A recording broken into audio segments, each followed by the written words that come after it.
So I watched the movie Winnie the Pooh, Blood and Honey 2. Now, the first one to me was one of the worst movies that came out, whatever year it was. I think the first one came out in 2019. Correct me in the comments if I'm wrong about that.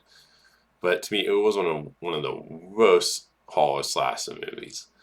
The second movie, I'll say this, it's an improvement over the first movie, and I do think the look of them, how Pooh looks in this movie, Tigger, and all the other characters, I do think the prosthetics look great in this movie. Like they actually look like mutated animals or something like that. Like they don't look like somebody. They don't look like people in cosplay like in the first movie. So I can definitely tell they upped the budget a little bit in this movie.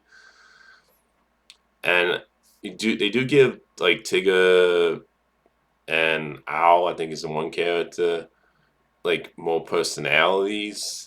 Pooh doesn't really talk in this movie, so I'll give him credit for that. Is that they do give like the characters more personalities in this movie, and I think overall the actor who played the main character Christopher, I think he does a much better job in this movie than the actor in the first movie. Like I think overall his character, I think his character overall is decent in this movie. He has like a decent backstory in this movie. The Christopher character.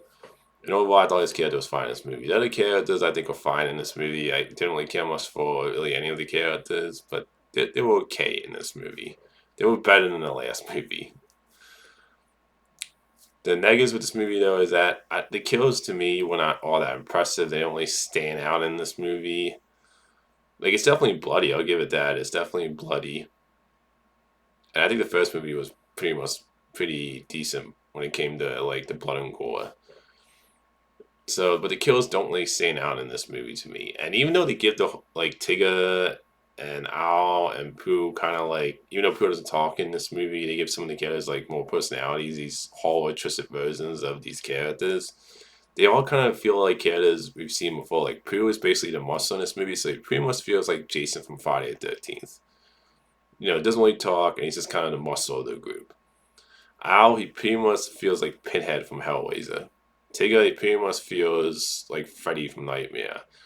So even though they give these characters personalities, they all feel like iconic horror characters we've seen before when it comes to the personality of these characters. So it's like that's kind of problem is that they don't really stand out like Al and Tigger and Pooh, these characters, because they all kind of feel like pretty much personalities of horror characters we've seen before already.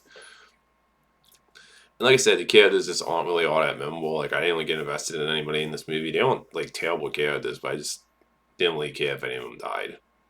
The kills just didn't really stand out to me. There's a good amount of blood and gore in this movie, and then also there's a twist at the end. So I'm gonna spoil this. Stop the video now if you haven't seen the movie. So the whole like you have Christopher's character, the main character, who's like going to the therapist, trying to remember back because he found his brother disappeared. His brother was taken. And you find at the end that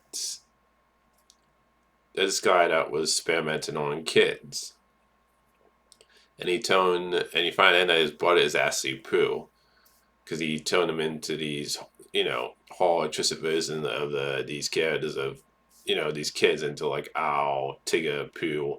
And you find it like Pooh is his brother that was taken at the beginning of the movie. And it just got like at the end I was just like, this is just kinda it got a little just like silly for me with that. I was like, I feel like you didn't need that twist at the end. It just felt like unnecessary. I was just like, really? It just got a little convoluted and silly at the end there for me. And I also feel like the tone of this movie can't decide what it wants to be. Like the tone of this movie is trying to be this ridiculous horror slash movie, and then you have this drama backstory with Christopher's character. Where I'm like, you're trying to be like kind of this drama serious movie at times too, and the two tones are kind of to me felt like they were conflicted in this movie. So it didn't really completely come together the tone of this movie. So overall, I think We Need to Prove Blood and Honey 2 is an improvement over the first one, but still a terrible movie. Like I would not recommend this movie either. But maybe the third movie would be the one where they finally figure it all out and put together a fun movie. But for right now, it's like this movie's a slight improvement, but it's not an improvement enough for me to say I actually enjoyed this movie, and I still would not recommend the second Winnie the Pooh Blood and Honey movie. Until next time, movie fans.